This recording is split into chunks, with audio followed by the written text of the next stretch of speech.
I think firstly, the big question in our mind over the past month or two in particular, as we've come up to the anniversary of the Integrated Review, which was published on 16th March last year, is really this question of whether or not that review remains fit for purpose. And it's kind of extraordinary to be asking that question only a year into what was a generational landmark review. But I think that the geopolitical events over the past year are quite extraordinary and unusual, and I think they do merit that question being asked. The conclusion that we drew in the paper which we published a few weeks back on this question is essentially that the architecture of the review does remain relevant and fit for purpose, largely because it embedded a doctrine of flexibility into its own DNA. And that has allowed us to respond more flexibly and adaptively to some pretty extraordinary circumstances. There were also areas of obvious foresight, which I think have been proven correct. And I think, you know, insofar as it pertains to the conversations today, the question about the Indo-Pacific tilt, I think, you know, even at the point in which the review was articulating that ambition, it seemed very clear to us that, you know, that it wasn't really a question, it was a necessity, that there is absolutely no question about whether or not the UK should and could have a stake in the Indo-Pacific. This is going to be obviously an enormously dynamic theatre, not just economically, but also in terms of security events in the coming decades to come. So I think, you know, the legitimacy of the tilt is warranted. The question now, as we move into this sort of phase of implementing the review's objectives, is how we prioritize our resources. And it would seem to me that the fundamental problem for the government at the moment is that the geopolitical environment to which the review is seeking to respond has become more fractious, more fragmented, more challenging in so many ways to the UK and our vital interests, and yet our resources to respond to that environment are even more constrained than 1 year ago. So obviously, I think it is legitimate then to ask the question about whether or not having this theatre of war in our own neighbourhood in Europe is going to have some sort of impact on what we can do in the Indo-Pacific region. My feeling is that very much that what we need to do is just be very, very targeted and effective in all our initiatives there. And I think one thing that has been interesting about the tilt, insofar as it was expressed in the review, and which I think remains even more relevant now, is to have a lot of not just kind of intense depth, but also breadth across a number of different areas. And I think it is important to note that the security element of the Indo-Pacific tilt is really just one prong of many, and there are so many other aspects of resilience that we will be contributing to, whether that's through, you know, trade and investment partnerships, development and infrastructure. And I think if anybody's been watching what's been going on in the Solomon Islands recently and a few other concerning developments in the Pacific, I think, you know, certainly some of our partners like Australia would very much welcome us getting involved in those kinds of conversations. There are obviously other agendas that are incredibly important to the UK: climate action, values agenda, new frontiers of global governance. All of these are going to have really strong legitimate elements of applicability in the Indo-Pacific. And so we must make sure that all the resources we are spending there, we're being targeted, and we're looking at where we can amplify existing partners in the region and existing initiatives. I think just finally, to end on a point about China, Rana Mitter, my research partner, and I on all things China, we've just published a new piece today looking at China's interest in the Ukraine conflict, sort of trying to debunk some myths, i.e. about the idea of China as kind of an active broker, but also looking where its interests genuinely lie. Our feeling is that China is not going to be playing the direct active role in the war that perhaps some commentators may anticipate, but that it is certainly using this time to very effectively organize to make sure that it is best able to, best positioned to receive all possible dividends in the short and longer term. So we need to be absolutely on that and very proactive. And I think, you know, if the conflict in Ukraine shows us anything, it's the importance of being proactive and taking seriously the existential threat from these authoritarian powers. Thank you. Sophia, thanks very much. Next, Bill Hayden, Associate Fellow of the Asia-Pacific Programme at Chatham House. Bill was appointed an Associate Fellow at Chatham House in 2015. He worked as a journalist with the BBC News for 22 years until last year, including as the BBC's reporter in Vietnam in 2006 and 2007, and as an advisor with the state broadcaster Myanmar in 2013 and 14.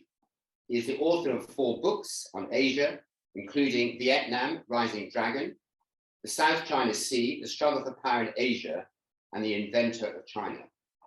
The Invention of China. Right. Bill, over to you. Great. Thank you very much indeed. Thank you for the introduction. It's great to see so many people at a super spreader event. Oh, lovely. So, as we heard, I mean, there's been we are now, I think, in a new phase of history. I think we can probably talk about us being in the post-Cold War as of 5 weeks ago. But I think you can see some of these trends started to emerge as far back as 2015. If you look at some of the sort of the indexes of press freedom and other kinds of sort of liberal indexes, they started to change, a lot of them, around 2015. This was even before Trump went into office, certainly in the part of the world that I looked at in Southeast Asia. And that was obviously partly a response to things like the financial crisis, which happened years before that. But you saw a kind of change in political movement. And that's obviously changing the context in which the UK operates, and it's changing the relationship between Southeast Asia, part of what I concentrate on, and Europe. And obviously the integrated review was a response to the UK government's, the whole of government response to that. And of course the problem with printing any document is as soon as you issue it, it goes out of date. And there are 2 mentions in the integrated review to supporting the stability of the government of Afghanistan, for example, which is obviously already out of date. But in many other ways, it holds true, despite everything that's changed in the year since then. If you look at page 26, you'll see that Russia is described as an acute direct threat. Well, that seems very interesting, doesn't it? China, on the other hand, is described as a systemic competitor. So what's the difference between an acute direct threat and a systemic competitor? There's a little clue, I think, a bit further down the page. It says by 2030, the world will have moved further towards multipolarity, the geopolitical and economic center of gravity moving eastwards towards the Indo-Pacific. So what does it mean to be a systemic competitor? I think it's a longer term problem than being an acute threat. If we look at a common phrase, a favorite phrase for Chinese leadership, talks about community of shared future. Sounds innocuous, banal, benign, motherhood and apple pie. But actually this phrase embodies a very different vision of the international order. It's an atomistic order where countries are sovereign, where there is no space for alliances and partnerships. It's about individual countries talking to other individual countries, and bigger countries being able to dominate smaller ones. That's really fundamentally what it's about. It's hostile to liberal values, it's hostile to universal ideas, it's about walling off populations, separating them one from another. And it's therefore about spheres of influence, reasserting, particularly in East Asia, an idea of a Chinese sphere of influence and shutting out others. It's a long-term challenge. It's a challenge to our societies in Europe too. It's a long-term challenge that focuses on rather arcane questions of language and discourse as much as it does things like hard security. It's about shutting down certain forms of speech, even in British universities, for example, delegitimizing certain political options. In particular, I think that the concept of alliances, NATO, the EU, and so forth, will also, are seen as a problem for this vision of international order. So China's been talking about this since 2013, at least in the language of Xi Jinping. Often the way that the Chinese Communist Party does these things is it throws out a concept as a sort of broad heading like Belt and Road Initiative, and then fills in the meaning somewhat later. We've seen this process going on with this phrase, community of shared future, or sometimes community of common destiny. Not many states have embraced that discourse, but I'd say all of them are coming under pressures in particular directions. None of the countries in Southeast Asia who I look at want to make a hard choice. None wants to become, a satellite of China. None either wish to become a Western pawn either. So engagement by the West allows these countries to take greater risks in their relationship with China because they know they have a countervailing and counterbalancing pressure and anchor outside the region. And it's worth saying that pretty much every country in the region welcomes the involvement of outside powers. They want to play lots of different games. They don't want to be kind of stuck in the middle of a sort of simple US v China difference. They want other states to be playing in this region. So our involvement is not some kind of neo-colonial adventure. It's something that's positively encouraged by everybody there. And if you want a simple example of that, this is not from the world of economics or politics, but it's from the military world. The recent aircraft carrier visit that went through all the way as far as Japan and came back, stopped in 40 different countries. Those countries were clearly welcoming an ongoing British presence in the game. I think I can sometimes detect a reticence on the UK side, sometimes to get involved in this struggle, the coming struggle. I think there's a suspicion of Britain getting embroiled in some kind of new Cold War with China. I think there's a problem with bandwidth, just how many problems can we deal with in any one time in the world. But there's a sort of sense, I think, that if we don't start to think about this, then it's going to come to us anyway. So we need to start being prepared now. I think there's one other factor, which I think is Brexit, the lingering impact of Brexit, that as soon as you start saying, we should do more business with Asia-Pacific, we should have greater interest in the security and stability of the Indo-Pacific, then people say, well, you're just doing this to compensate for Brexit. Well, whatever. I mean, Brexit has happened. We've got to live with the world as it is now. And it's engaging with the Indo-Pacific is a good in itself, regardless of what else happens with the relationship with the EU. We're saying on this point at the moment, UK-EU cooperation on the Indo-Pacific is being held up by French blocs on that. There are, for example, France held a Europe-Indo-Pacific gathering just February. The UK wasn't invited. The Czechs are going to hold another one as soon as they take over the EU presidency in June, to see whether they're inviting the Americans. Will the Brits get invited to that one too? Fundamentally, though, the integrated review, the tilt of the Indo-Pacific rests on three prongs: on prosperity, on security, and on values. And I think the prosperity element is key. If this policy doesn't wash its face, doesn't pay for itself, if it doesn't generate political support and economic goods, then it's going to fail. So it's a virtuous circle. Go out and do business, because the free world depends on it.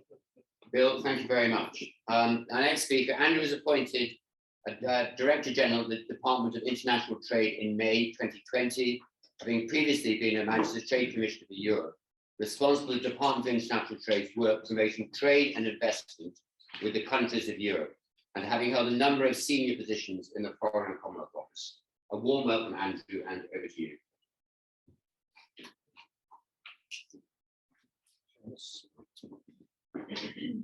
I'm not getting up, by the way, just to make a point, so everybody's clear. Students of body language, and would probably presume that that's the case, but actually, I just do like to be able to see the back of the room, not the glove nerves. So very good to see everybody this afternoon. Thanks very much for the time. I mean, my role here is to say a little word about trade in the context of the Indo-Pacific, and I'll do that right now. But the inner diplomat is very desperate indeed to get into some of the geopolitical issues that fellow panelists have been addressing. I mean, I think the first thing to say is that as an independent trading nation, and one should recognise this is the case for the United Kingdom today, global Britain absolutely sees the case for working together with like-minded partners to champion free and fair trade under rules that are fit for purpose for the 21st century. And so, I mean, that trade policy is really designed to deliver on the government's economic aims, but also absolutely to those wider foreign policy priorities that we've been talking on. And you know, this Indo-Pacific, the function, the role, the perspective that we see through the Indo-Pacific tilt and the integrated review. The integrated review is central to that purpose. You know, let's talk about whether it's still fit for purpose. I think your conclusion was that it was, and it's certainly my conclusion.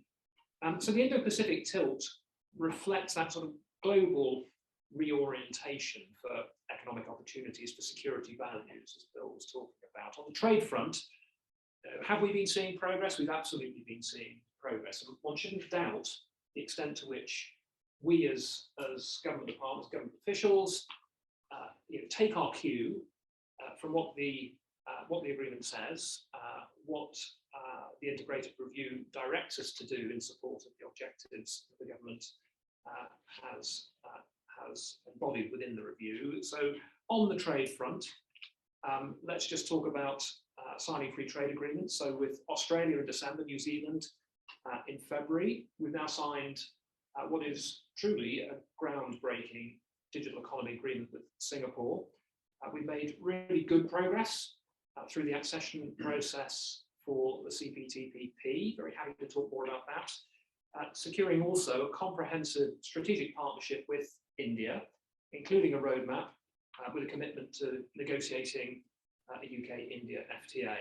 And I'm really pleased to say that we've just had the third round of FTA negotiations, and you know, that's a big and important priority for us. Likewise, also, if we're talking about achievements, gaining ASEAN dialogue partnership status, which was a big objective really from the outset. So the Indo-Pacific really matters to the UK. It's critical to our economy, to our security likewise, and to upholding international rules and norms, those that underpin free trade, security and stability. And I would argue that more than anything today, the idea that we are working together with partners who believe in the international system becomes truly very important indeed. The region is also, though, absolutely an engine of global growth and home to some of the world's fastest growing economies. Around half of the world's 2.3 billion middle class consumers are expected to be in the Indo-Pacific region by 2030. So I'd say a little word more, if I may, of course, Seamus, about the FTA programme. I talked about Australia, New Zealand. These FTA agreements will remove barriers on a huge range of goods and services, but they're fundamentally in their nature forward-looking. This is about removing barriers, but creating opportunities for British business, and indeed for bilateral business in the future. Yeah, we're really ambitious for the agreement with India, and we see the opportunity to create, again, a dynamic bilateral trading relationship. We both have a lot to learn from that. We're making really good progress, as I mentioned earlier, on CPTPP. In February, Japan, as chair of the UK's accession working group, confirmed the UK's move into the second and the final stage of the accession process to join CPTPP on behalf of its members. We're also in the process of implementing FTAs with Japan, with South Korea, with Singapore, and with Vietnam. And this will all help with the delivery of DIT's objectives of increasing exports, gaining market access for UK business, and championing free trade. I'll light it for a moment on that question of market access, because very often these things are lumped together in one box. Actually, in addition to that FTA programme, we are making targeted bilateral interventions to tackle individual market barriers across the region. And this is a genuinely new effort by a trade department, and frankly, one of the benefits of having a trade department brings together trade negotiations, market access related activity, investment and exports, all under the person of a single Secretary of State. So unblocking market access barriers enables businesses to enter markets in ways that weren't possible previously. obviously, reduce cost, of course, within the market, enables businesses to succeed overseas. So informed by business, and actually the engagement with business has been hugely important for us in this context. We're resolving market access issues with regular ministerially led trade dialogues, with FTA committee work in key markets. We've now got set-piece government-to-government dialogues in place with Indonesia, Malaysia, Singapore, South Korea, Taiwan, Thailand, and Vietnam. Regular mentions of Vietnam, which I'm sure at least one person would be really pleased to hear. And recently resolved market access barriers mean, for example, that Jersey Dairy can now export milk to South Korea for the first time, an import market that's worth £133 million. And in China, more to talk about there, I'm sure, but thanks to a new HMG certification system, British companies can take advantage of one of the world's fastest growing cosmetics markets, forecast to be worth approximately £50 billion this year. So I'll stop there. I'm conscious shouldn't go any further in the interest of time, but I hope that gives a bit of a picture on trade. Thank you very much. And finally, we've got Violet, who's a Senior Research Fellow at the International Security Studies Department at the Royal United Services Institute, focusing on geopolitical relations in the Asia-Pacific region. Her research interests include China's foreign policy, cross-strait relations, maritime security, and ASEAN. She leads the Indo-Pacific program at RISI. A very warm welcome, and over to you. Thank you so much, and thank you to my fellow panelists for doing so much groundwork already in the presentation, so I can skip over a bunch of stuff. But what I've been asked to talk about is what progress has been made with regards to the integrated review in the Pacific Tilt, and what are maybe some of the challenges ahead. So I think we should remind ourselves of what the ultimate goal was that the UK set itself in the integrated review for the Indo-Pacific region, and that is to be the European partner with the broadest, most integrated presence in the Indo-Pacific, which is quite the challenge to itself and also to France. I think if we look at the progress that has been made so far, if we were to give the UK a scorecard, I think it's done quite well. If we look at the diplomatic arena, the UK has, of course, joined ASEAN as a dialogue partnership, which was not at all an easy feat given the moratorium that was placed on new partners. It also has established a new mission to ASEAN and has a dedicated ambassador that is fantastic for visibility and for diplomacy more generally. It has joined rejoined, I should say, the Pacific community, South Pacific. It has, of course, established the UK-India roadmap, which is an excellent progress in that bilateral relationship, which has its own difficulties. But it also, I would say, hosted the G7+3 last year, which was an excellent extension of that framework and that partnership. In economic terms, I'm not going to go into it that much because Andrew has already done a fantastic job with regards to that. But I would add that helping facilitate and joining the World Build Back Better initiative, again, is a really good step in the right direction. Arguably, in security terms, and to a certain extent, slightly surprisingly, given the amount of resources that it takes, the UK has done quite a lot in the past year.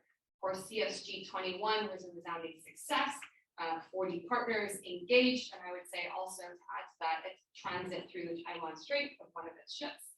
Of course, we have 2 OPVs already roaming the region for at least 5 years. Offshore patrol vessel in the region, roaming the region for the next 5 years at least to help with capacity building, surveillance, and other defense diplomacy. Of course, we had the signature of AUKUS, and that yesterday was announced to, a few days ago, was announced to also include now hypersonics and other defense cooperation areas. The UK is negotiating reciprocal access agreements in the region, including with Japan, which is going to help facilitate the access and rotation of defense forces. There are other non-traditional areas like cybersecurity, funding for the Pacific Island nations to help submit their UNCLOS extended continental shelf submissions, and areas of safe green finance, and of course also COVID recovery. But there are, I would say, 4 main challenges ahead, and they are no small feats. The first is prioritization, and we've already discussed that a a little bit so far. Prioritization on different levels. Prioritization in terms of what you commit to Europe and what you commit to the Indo-Pacific. What you do within the Indo-Pacific vis-a-vis sub-regions. The Indo-Pacific is not a cohesive whole, far from it. And so you need to very carefully understand who recognizes themselves as being subunits within this geographic, vast geographic spans. You need to prioritize with partners in the region, but also organizations. So we have IORA in the Indian Ocean region, we have ASEAN, of course, we have Pacific Island Community, lots of different organizations to work with. We need to prioritize between values and security. And that is not always going to be an easy equation to solve. And as Sophia said, you need to decide whether you're going to be proactive or reactive. And with regards to things like the Solomon Islands, we are going to be reactive to everything that China does, then it is very quickly going to be a game of whack-a-mole. So UK must decide what is in its most immediate interest. In terms of resourcing, the second challenge, of course, you can't be everywhere doing everything all the time. And so the UK needs to coordinate with partners, which brings me to my third point, which is burden sharing. And this is an equation that needs to be solved with partners in the region, of course, those of the Quad, so Japan, India, Australia, and the US, but also with Europe. The discussion, I think, with Europe on how to partner within the Indo-Pacific has, of course, hit a roadblock to a certain extent with France and, not only due to AUKUS, but also, I think, longstanding consumer intentions with Brexit. But European UK cooperation in the Indo-Pacific is not something that is, simply needed. It is also absolutely desired by partners in the region that I at least have spoken to. The last thing they need is an added front that they have to deal with to try and overcome, in addition to the kind of US-China competition. And then finally, flashpoints. South China Sea, Taiwan, I'm sure we're going to get into them in the Q&A. If the UK has assets in this region, what will it do if a conflict should erupt? Does it contribute those assets? Does it support diplomatically or economically? That strategic question is ultimately not entirely clear yet. And that will be a higher level of strategy that we still need to figure out. I'll leave it at that. Good. Thank you very much. I've just got one question to kick it off. And then when you have a question, can please stand up, state your name, and state the organization you're representing. The first question for the panel is, where have challenges emerged in our capacity to implement our ambitions? I don't know who wants to take that one first. I think obviously, many of the most central aspects of this have already been mentioned, which is really about constrained resources and bandwidth. I think there were already challenges before Russia invaded Ukraine as well, and I think it's important to acknowledge that. I don't think we've really been through the full kind of machinery of government overhaul that we need to actually fundamentally deliver on all of the aspects of the integrated review. And certainly there has been a sort of culture of crisis lurch moving between the pandemic and Afghanistan and the G7 and COP26. And, I think we need to expect that these sorts of crises actually may become more consistent and make sure that we have a machinery of government that's not surprised by these sorts of things and is more resilient in and of itself if we are to deliver an agenda about whole of government, whole of UK resilience. So I think bandwidth is a huge problem, and then obviously resources, and that's where we have to be really smart about where we're putting our money, where are we going to get the best returns, and I don't think it really leaves any choice but to be facilitating that kind of burden sharing process that Phila mentioned.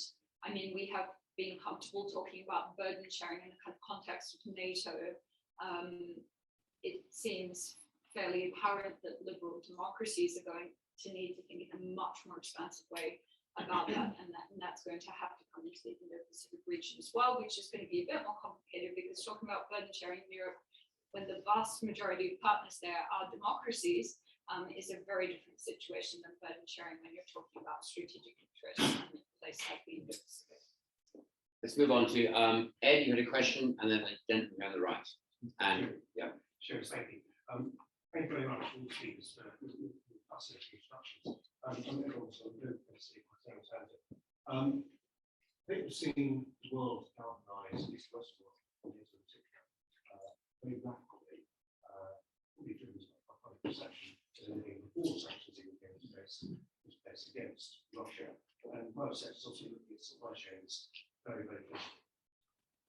There's also an effect to turn China being played out in amongst this. Whilst I recognise actually the prosperity agenda towards the Indo-Pacific, private sector does need to look to make sure it's resilient in the supply chain, should there be a force-on-force conflict in the South China Sea. How would you suggest businesses, and many of us already interwoven as much of the world as economic in China, how do we make ourselves resilient against that?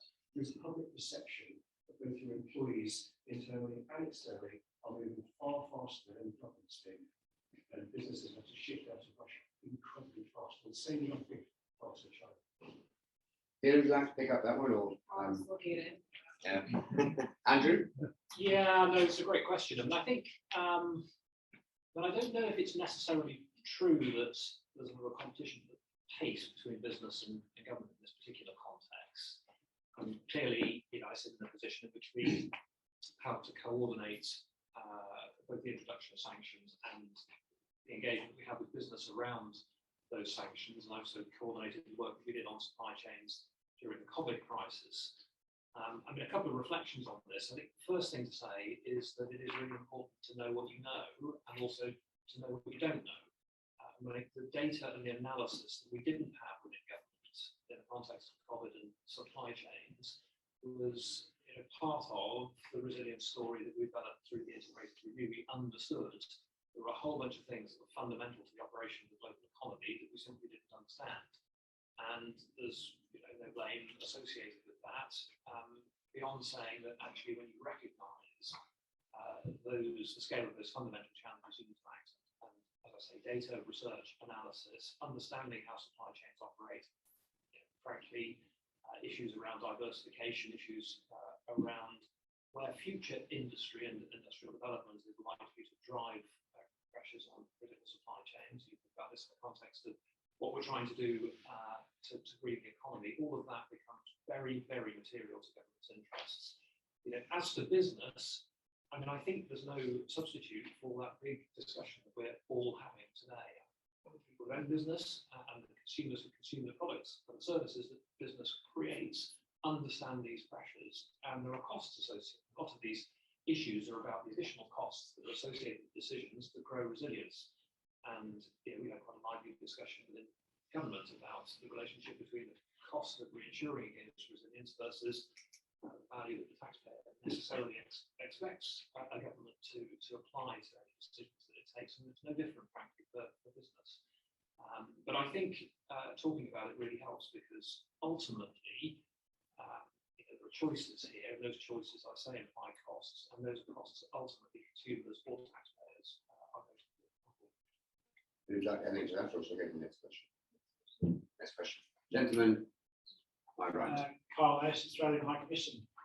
There's been some heartening discussion about partnerships and burden sharing, and the recognition of burden sharing in the Indo-Pacific Euro-Atlantic region. But I'm wondering if the panel might just go into some more specific detail about your perspective, what ideal burden sharing would look like, and what future cooperation in this Pacific can look like for the UK engagement in the region. Who would like to pick that up first? I was hoping Phil would actually.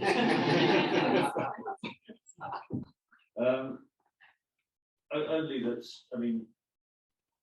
when there are the UK, for example, has security cooperation programs with countries in Southeast Asia, as does Australia, as does the United States, as do France and so forth. And there's a limited number of people available to go on these space training programs, and often we find providers in competition with one another. I think I'd be interested to hear your perspective, but pretty sure that, for example, the UK will be talking, or is currently talking to Australia and New Zealand quite a lot about what to do about the Solomon Islands issue and China's relationship with Solomon. And I think, would you call that a form of burden sharing? I mean, it's sort of, there's would be no point the UK taking a position on that question that was at odds with an Australian position. I mean, would you call AUKUS a form of burden sharing? I guess in some ways. I mean, it's interesting that the UK government doesn't consider AUKUS to be an export, but it calls it a joint capacity procurement program. So I mean, that's, I guess, a form of burden sharing in terms of sharing the costs of developing expensive military systems. But yeah, maybe just 2 points on that. I guess burden sharing I see in 2 ways. One is deconfliction, and the other is cooperation. And deconfliction can be everything from, say, we're not going to offer the same training courses in the same country, same stakeholder. So making sure that there is a forum for communication, internal communication within your closest partners to be able to take stock of what you're all doing and to make sure that you're not, one, spending your own resources on the same thing, but also 2, overloading countries who, quite frankly, sometimes don't have the bureaucratic capacity to absorb all these different capacity building initiatives. So it helps. It's a win-win win-win situation, if I can phrase it that way. I think it's also about, deconfliction in terms of deconfliction in terms, trying to read my own notes, deconfliction in terms of interests, I suppose, in that respect. But in that sense, it can be quite tricky. We all like to do the big ticket stuff, the stuff that makes the headlines, stuff that, gets us seen. And sometimes does that mean that you're going to have to settle for something that is less visible? So deconfliction is not an easy task in and of itself. Cooperation, on the other hand, likewise, can be quite tricky in the sense that if we take the example of infrastructure, which gets mentioned all the time, the G7 initiative is the latest one to come together. If we look at what Blue Dot has achieved, not very much. How do you select projects? What is the application process for companies, countries, cities interested in accessing financial funding for this? What is your overall target in infrastructure? Is it to wean the influence of China in a specific target country, or is it to actually meet a capacity need? Those, if you look at it from, I guess, a project targeting perspective, are not necessarily the same project all the time.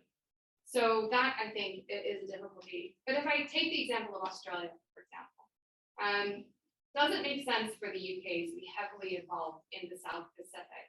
Does it make sense equally for Australia to be heavily involved in East Africa, for example, or the Western Indian Ocean? If we look at sub-regions of the Indo-Pacific, that's another area of deconfliction that I think really works well when we think about burden sharing. Thank you. I've got 3 or 4 questions, 4 or 5 questions. I have Vladimir. Thank you, Seamus. My name is Volodymyr Yatkin. I'm the Christian Institution BSI. My question is to Andrew Mitchell about market access. So in the past, what used to be UKTI and then it became VIT, ran a number of help desks, externalized services to help British companies to understand regulatory environment in potential markets and penetrate those markets and operate there efficiently. Then I think it was last year that a decision within PAT was made that those services will be provided in-house. Do we have enough resource? Do we have enough capacity? Do we have enough skills in-house at DIT to get to run this sort of service for the benefit of British companies, especially for SMEs, because big companies they can sort out themselves. But smaller businesses they really need this type of support or help. So with this Great Britain agenda and trade promotion and exports. What's the feeling within the DIT? Are you up to the task? Vladimir, thank you very much. Shall I pick that up? I think that was for you, Andrew. Yes. It sounds as though that might be my question. No, thanks for Vladimir. I mean, so I can't see you. So I mean, the sort of near-term tactical answer to your question is that we absolutely do have resources, because the resources that you're talking about are resources that we are bringing into the department from the private sector where they are currently lodged. So essentially, those support services that exist across England. We've just, by the way, also created new teams in Scotland, Northern Ireland and Wales, alongside the teams that we have in 132 posts around the world. All of those teams will be within the department. So we're not going to lose anybody in the process. On the contrary, we're going to bring everybody together within one, for the first time, ecosystem for export support, networking these services together behind the newly created Export Support Service, which is a helpline and a digital front door for any exporter to go through to access the totality of our services. And as we do that, this was all announced in the export strategy launched in November of last year. What we will do is ensure that a service that frankly depended a little bit on the private sector partner in the part of the United Kingdom that you were frankly resident in will now be part of a single, predictable global service offered to everybody. So we think, we recognise that we needed to improve that service. It was too unpredictable. It rather depended on, as I say, the particular part of the system that you access. So we're very ambitious for the future, and you can come back having used that service in 12 months and tell me whether you think it's better or not. I've got 4 questions, so I'm going to take them in pairs, now 5. So we may get over the half past, but it's generated that debate. I know I'm holding you away from a drink, but the gentleman on my right just there and the gentleman on the left, the second one, we'll take them in pairs. Okay, thank you very much. My name is Noel Clean. I'm head public policy at BDO, and I'm based in Brussels with heavy interest in ASEAN. Just inspired by Bill's comments about the 3 pillars that would give Europe, including the UK, influence in Indo-Pacific, prosperity being one. Europe is always going to be a long way from ASEAN, and in terms of proximity, China is the biggest trading partner of all 10 ASEAN countries, and you've got the Belt and Road Initiative, etc. Notwithstanding the list of FTAs, TPP, etc., we're always going to be a long way from ASEAN. So how are we going to overcome that in terms of influence? Proximity is everything in trade, and trade is strategy. So I think Europe, including the UK, will always struggle to get the influence in ASEAN that the Chinese will have. So how are we going to overcome that, no matter how many FTAs we have? And the lady at the back there as well. Thank you. So you talked at the beginning about the 3 priorities of the integrated review, the Indo-Pacific, prosperity, security, and values. So my question is, on the final basket of priorities, what do you think success looks like in terms of the values piece? In the integrated review, they talked about open society, the Foreign Secretary talks about the network ability. And how do we make that a success when obviously the democracy part might alienate some of our regional partners? Just take a very quick comment about across each view. Start with Sophia. I would say that we need to think about the values agenda as having a very hard edge and a very strong foundational underpinning. It's not just a nice to have, it's actually in the DNA of everything that we do. And so the best way that we actually project those values is to ensure that they're embedded in the architecture of governance structures, whether they're domestic, if we're supporting with capacity building, setting up regulatory frameworks, standards, all of these sorts of things that haven't been, legal systems, they haven't been as sexy in our kind of, with the way we think about our foreign policy and security arsenal, but they're absolutely important. And then also regional and global governance, all these new frontiers that are emerging, many of which have really important Indo-Pacific applications. We need to make sure that all of these are built around principles of openness, liberal values, etc., etc. So it's not just, about us sort of saying, condemning human rights abuses and so on, as while that is incredibly important, we also need to make sure that we're actually kind of ensuring that regional, domestic, and international world order is being constructed around these principles. that facilitate not just our sort of well-being and things that are important to us and in that aspect of our values, but they're also foundational underpinnings of our prosperity and our security as well. Bill. Yeah, I mean, another way of looking at it would be to say that things don't get any worse. I mean, there's an awful lot of countervailing pressure coming in opposite direction, so we're holding the line. I think is important. But absolutely, what Sophia just said.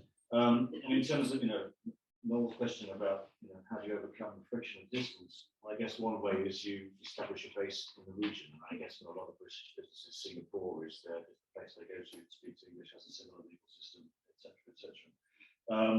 But of course, digital trade, distance is much less of an object of a problem. So, and I guess that also emphasises the Singapore connection. We just heard about the UK-Singapore digital. I think a digital agreement is being negotiated with Vietnam as well. So, those things I think are critical. But I mean, it'll always be a long way.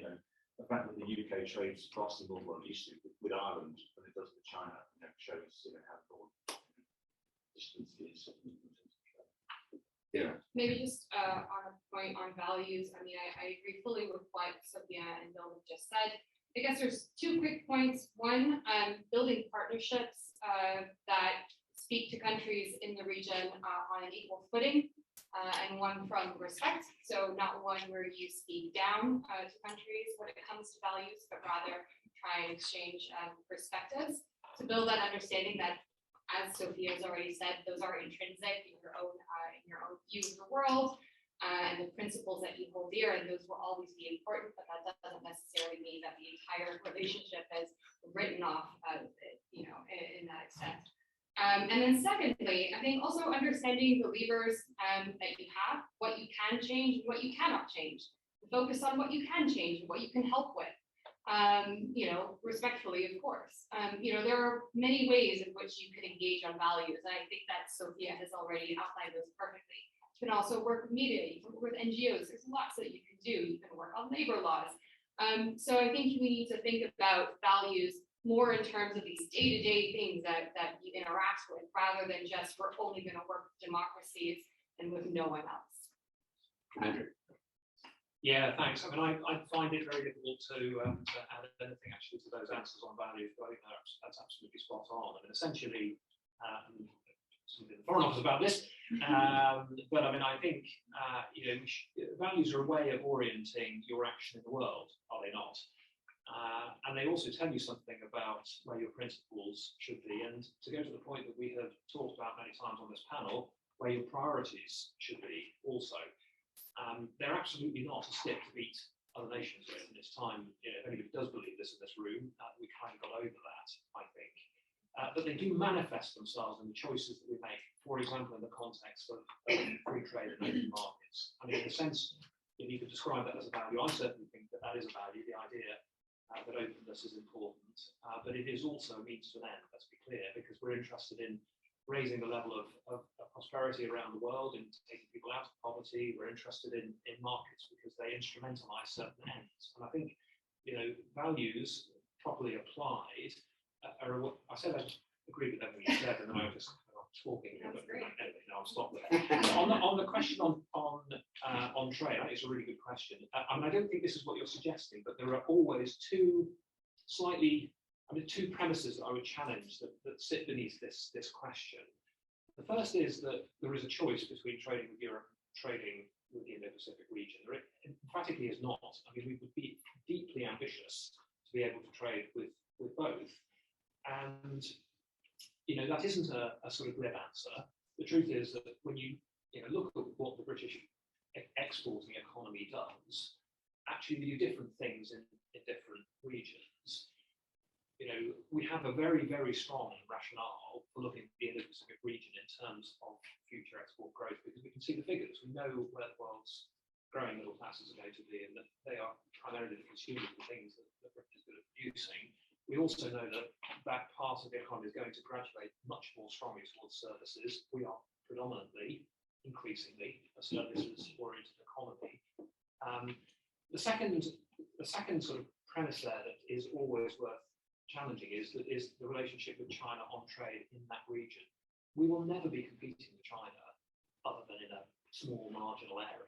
Actually, our trade is capable of being very complementary to what China produces. There's a way through and a set of activities in that region that reflect our strengths as an exporting nation that absolutely China won't be anywhere near. So understanding the differences between those and therefore how you target your economic and commercial policy is really important. I'm going to take 3 questions, go the reverse order, and we need to be fairly succinct, and then we can finish. So go Ed first, Neil, and there was a gentleman here as well. Yeah. Ed Davis, Cable Aerial Delivery Systems. Just really building on Donald's questions to the panel. How much does deconfliction and cooperation success and the pillars in the Indo-Pacific region depend on successful deconfliction coordination in the Euro-Atlantic? So, what's the relationship between those two? Neil? Neil Carmichael, Chief Executive of UK-China Education Partnership, education predominantly. My question is this, thinking of bandwidth and capacity. One of the big shortages we have here is actually skills and labour. So how do we fit that into the discourse we've just been hearing about in terms of values, because of course that's been the news recently with Cadbury's, in terms of trade negotiations with, for example, India, and so on, because of course the key areas of shortages are food, dentistry, education, you can name hundreds of them, and they apply to our relationships with virtually all of the countries we've been talking about. So how do we factor that one in? Gentleman on the left. Bradley Murray, Ministry of Defence. I'd be interested in your thoughts about the Indo-Pacific strategies published by other countries like the US, France, Germany, Japan, to be in the Pacific. Are we all saying the same thing? Is there any interest in conflicts or disparities? Is there too much competition now? Is there just trying to get in the rush?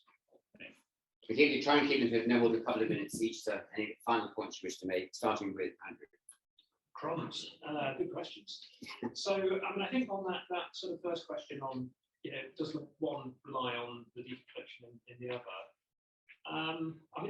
That's quite a difficult question to answer, I think.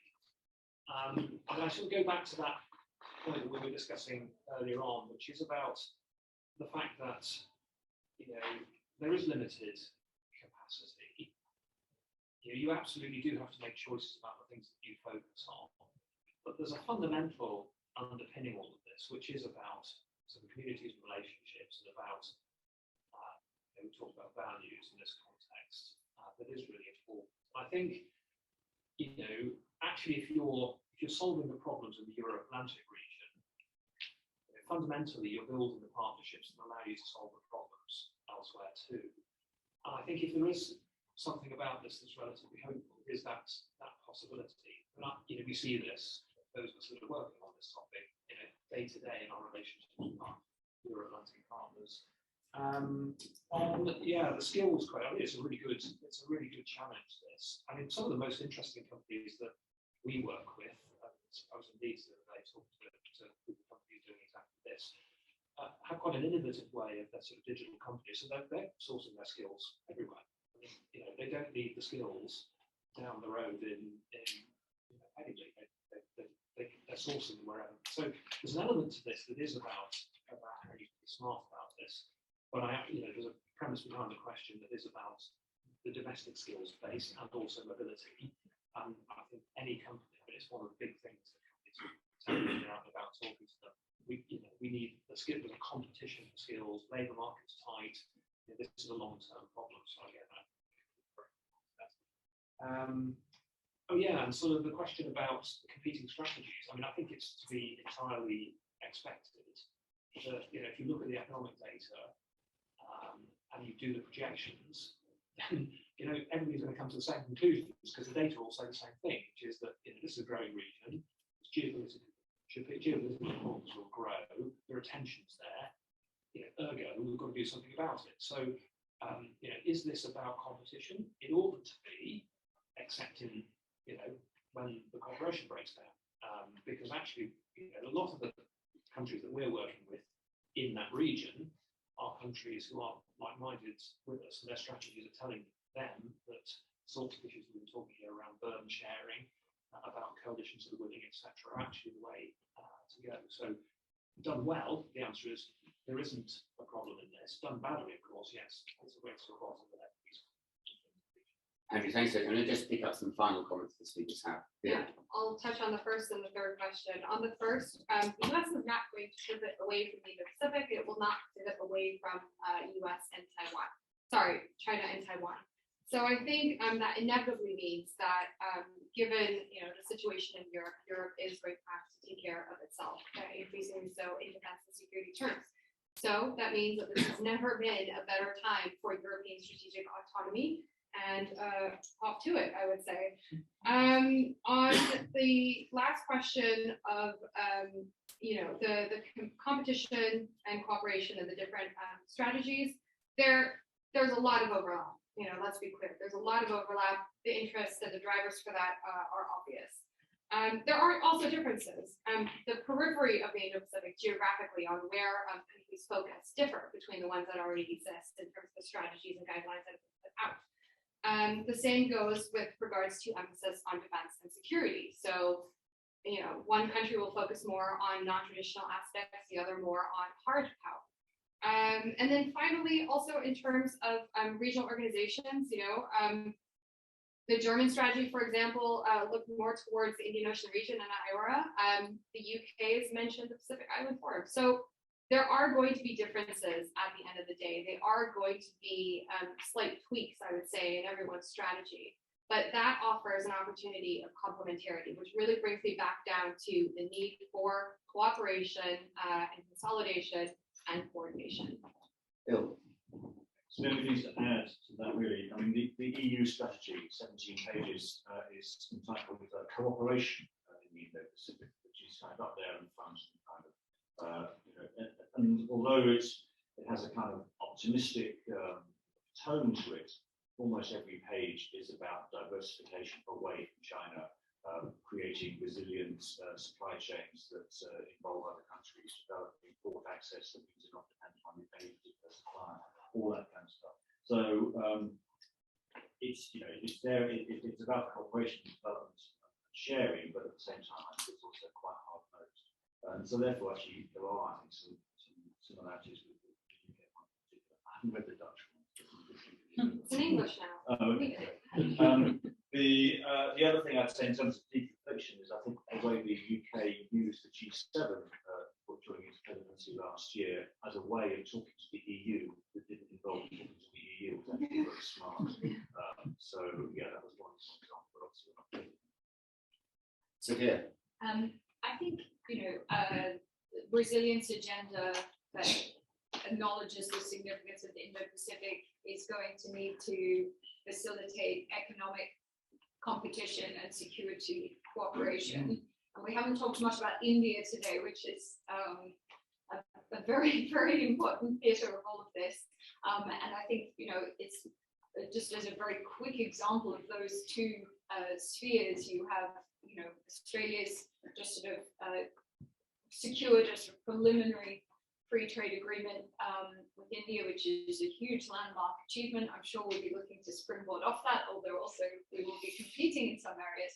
But another issue that has been highlighted by the war in Ukraine is, of course, India's enormous security dependency on Russian defense materials.